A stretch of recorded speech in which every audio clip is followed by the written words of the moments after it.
So what I'm going to do now is go over a fixed size queue data structure that's going to serve as a running example for some of this lecture, and we're also going to keep using for a couple of our exercises for the next several units.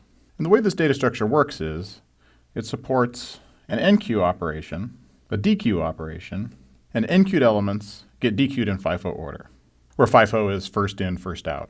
So if we enqueue 7 and then also 8, the first thing that we dequeue will be 7, then 8, and if we try to dequeue again, if we try to dequeue an element from an empty queue, we're going to get some sort of an error. Okay, so that's how a fixed size queue works. Now let's look at some code.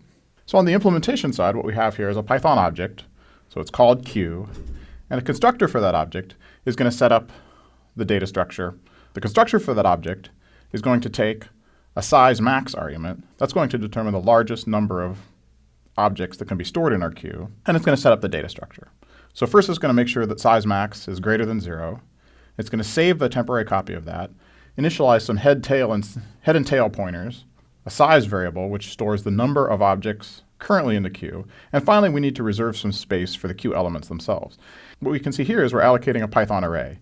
And so one implementation option for a queue in Python would be just to use a Python list. And that would be basically trivial. Python lists already pretty much natively support enqueue and dequeue operations. And the problem with a Python list is they're dynamically allocated, they're dynamically typed, and that makes them not very fast. And so by allocating a fixed size storage region of statically typed memory, here the I here means that our queue is only going to be able to store integers, we can avoid some of Python's dynamic checks that make the queue slow.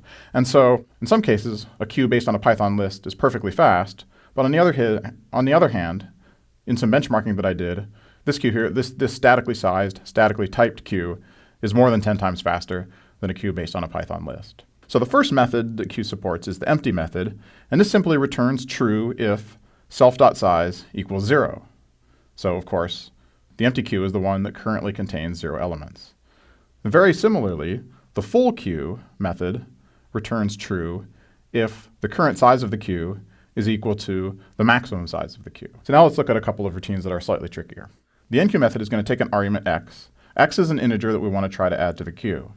The first thing this method is going to do is check if the current size of the queue is the maximum size. If so, the queue is full, and we're going to return false. If we pass this test, of course, the queue is not full, and we have room. So the next thing we're going to do is put the argument data item into the queue at the location pointed to by the tail. And so now let me show you a little bit about how our representation works. So for demonstration purposes, we're going to look at a 3-element queue. And initially, it's going to have a head and a tail pointing to the first queue element, that is the queue element with index 0, and also its size is going to be 0.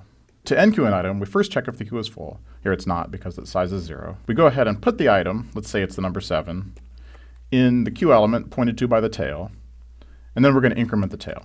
And now the last thing we have to do to enqueue an element is increase the size of the queue to be 1. Okay, now let's go look back at the code. So looking at the code, we can see that we put the element in the queue, we increase the size of the queue, we move the tail to point to the next element, and the only thing that's left, the only bit of logic that's sort of tricky here, is if the tail of the queue points past the end of the queue, that is to say if it's equal to the max, and so remember with a 0-indexed array, the maximum argument is going to be 1 past the end of the queue, we're going to reset the tail to point at the 0th element of the queue, that is to say the beginning. Now the dequeue operation is very similar. First, if the size of the queue is 0, then the queue is empty. We're not going to be able to dequeue an item. And so what we're going to do in this case is return Python's none type. So none is a special data type supported by Python that we can often use to indicate that we don't have anything, that we don't have any actual value. So if we pass that test, then there is something to return. And so what we're going to do is store the item from the head of the queue in a temporary variable. So x is going to get 7. We're going to decrement the size of the queue. We're going to move the tail pointer to point to the next element. And then using logic very similar to the tail pointer in the enqueue function, we're going to wrap the head pointer around if it's gone past the end of the queue. So let's go back to the drawing and see how this plays out. So we're going to return 7, decrement the size, and make the head element point to the next element of the list. And we're not going to bother erasing the 7 that we returned, but we're going to have to make sure that our queue logic never returns this dead element. All right, so let's take a very quick quiz just to make sure that we understood all that.